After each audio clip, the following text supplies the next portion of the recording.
sur quoi tu bosses là? Tu as un nouvel élève apparemment? Oui, là j'ai reçu un nouveau stagiaire pour le mois d'août. Et là tu nous prends dans un exercice sur les chiots. On travaille le fonctionnement des chiots. Je suis en train d'expliquer à Julien pourquoi on a une méthode bien particulière, qu'on n'utilise pas la croquette, les colliers étrangleurs, etc. Je lui transmets mon savoir-faire.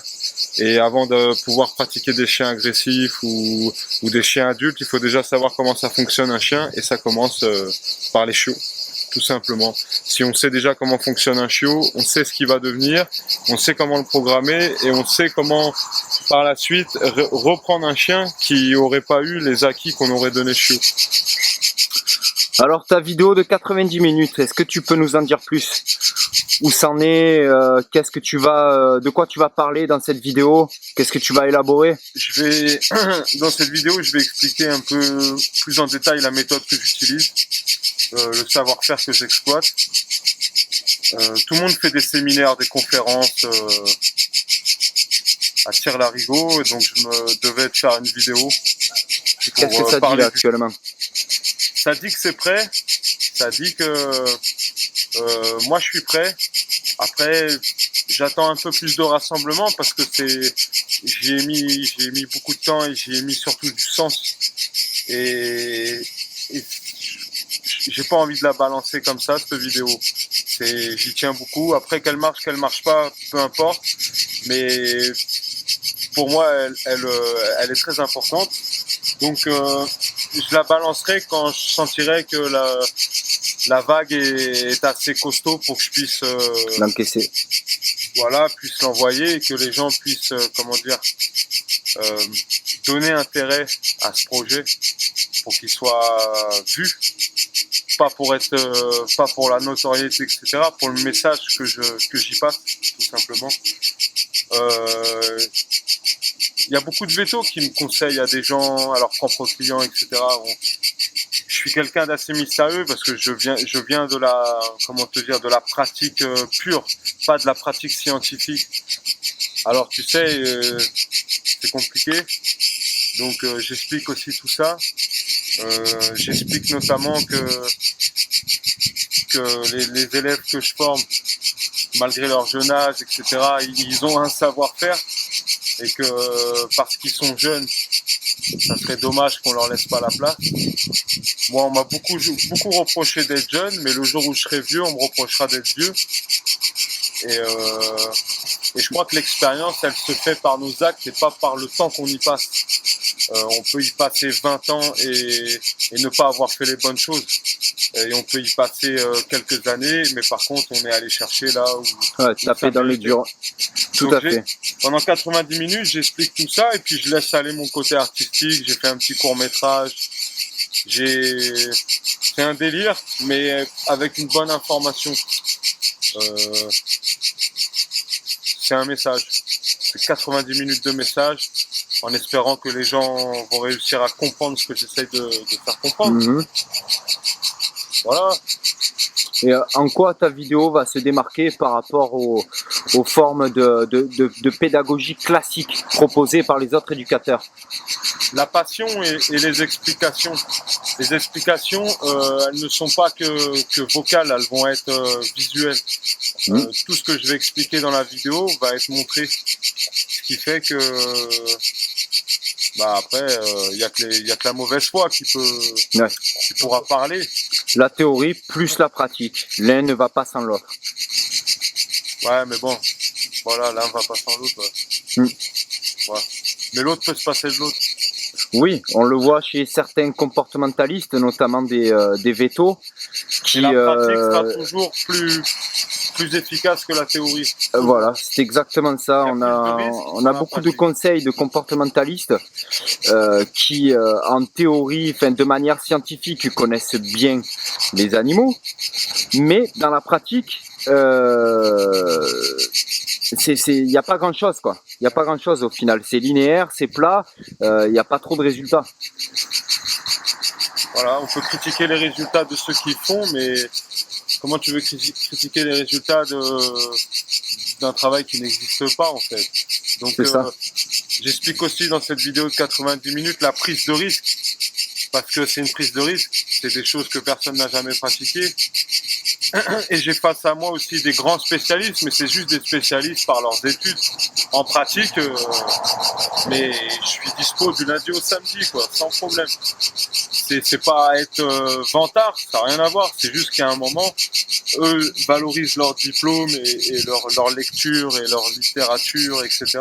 Moi, je valorise ma pratique qui est risquée, mais ma pratique qui est efficace. Voilà, c'est tout. Mais surtout qui a fait ses preuves et qui porte des résultats. Bah ouais. Je suis aussi là pour former les gens à avoir des chiens. Et que, comme je vous dis, c'est comme un mélange de couleurs. Il y a des couleurs qu'on peut pas mélanger. Hein. Et quand tu les mélanges, c'est dégueulasse. Eh ben, il y a des duos maître-chien qui doivent pas se faire. Et que la nature humaine oublie parfois qu'il y a un sens aux choses, tout simplement. Et dans cette vidéo, j'explique le bon sens, qui est logique pour moi. Après, chacun verra midi à sa porte. Mais je pense qu'on va être nombreux à se rejoindre autour de ça, quoi. C'est tout. Est-ce que tu peux me donner ton point de vue en ce qui concerne les gens qui ont beaucoup de préjugés sur les chiens agressifs et qui te reprochent de peut-être un peu trop en travailler ou en montrer dans tes vidéos? Bah, qu'est-ce que tu peux répondre à ça? Ils sont pas dans le chien, ces gens-là. C'est tout, le chien agressif, il existe. Vous savez pas comment faire avec, et voilà. Je vois pas le... C'est sans intérêt un peu. C'est cool. Tu vois, je sais pas quoi te dire en fait. Je vois pas mal en ce moment sur les réseaux sociaux, sur Facebook, Twitter, tout ça, des gens qui te demandent pourquoi tu n'utilises pas de croquettes, de friandises pour l'éducation de chiens agressifs. Tu veux que je te réponde? Ouais, tout à fait, parce que moi, ça me semble tout à fait normal. Je vais dire une récompense, le chien va t'écouter, et puis voilà, il va t'obéir. Ouais. Attends, je vais te répondre. Je vais répondre à ta question en images. Ouais. Parce que tu vas comprendre pourquoi. Parce que il y a chien agressif et chien agressif. Les chiens que je pratique, c'est pas les chiens. Il y a un risque, je risque ma vie quand même. Ouais. Et je vais te faire comprendre pourquoi on ne veut pas faire ce genre de choses. Et que ceux qui essayent de te faire croire ça n'ont jamais essayé. Du moins, ils y vont jamais essayer. Je te le dis, je te le garantis. Bah, faudrait que tu me prouves le contraire, parce que moi, je vois mon voisin, il utilise des croquettes et tout, et il a des résultats, il a de l'obéissance, et moi, quand j'essaye sur mon kleps sans rien, bah, ça marche pas. Du coup, pour l'instant, là, tu parles, mais je suis pas convaincu. Mais là, tu me parles de chien agressif, là?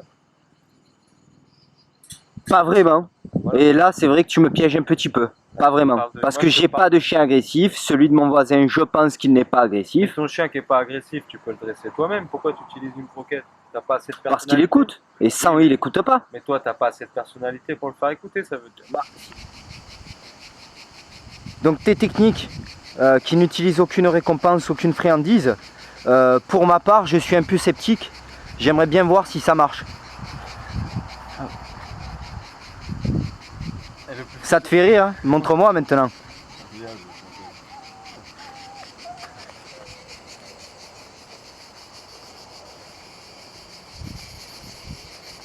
T'as les croquettes?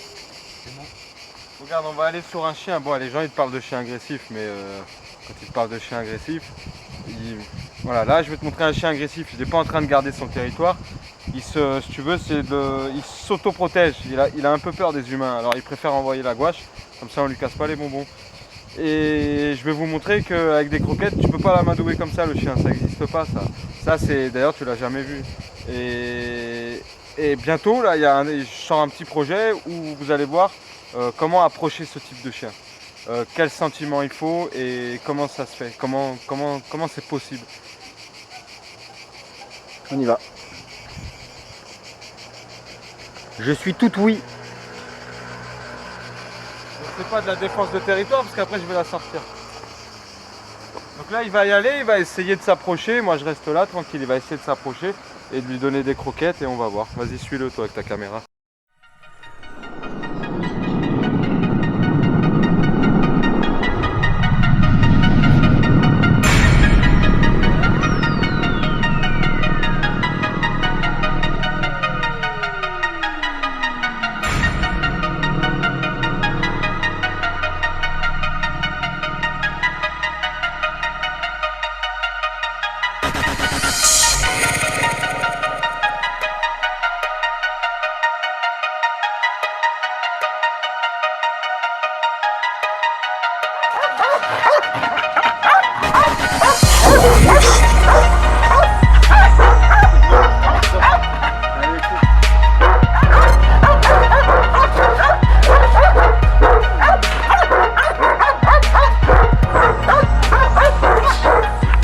Bon, est-ce que tu arrives à lui donner une croquette? Non, non, Vas-y, j'ai pas envie d'essayer. réessaye.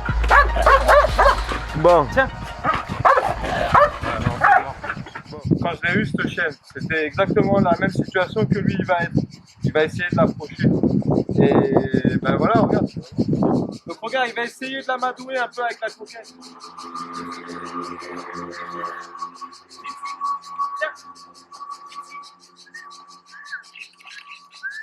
Gypsy, là, tiens, tiens, Gypsy, tiens, Gypsy, tiens, là, tiens, tiens, tiens, Gypsy, tiens, tiens.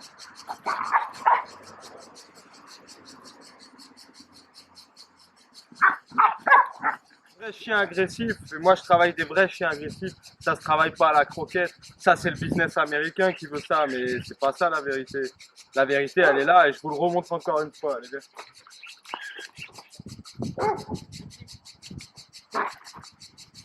Elle nous a fait exactement les mêmes choses à nous, on en a pris le contrôle autre que par la croquette et par toutes ces conneries là, qui existent.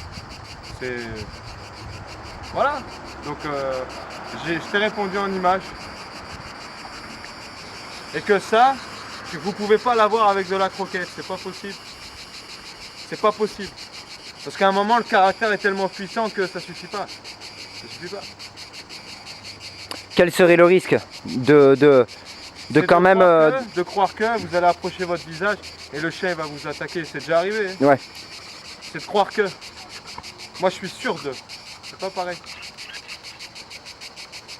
Je suis sûr du chien. Vous pensez que c'est pas pareil. Eh ouais. Tu vois? Je lui apporte le calme, la sérénité. Mais on va faire des exercices prochainement, ça va vous scotcher.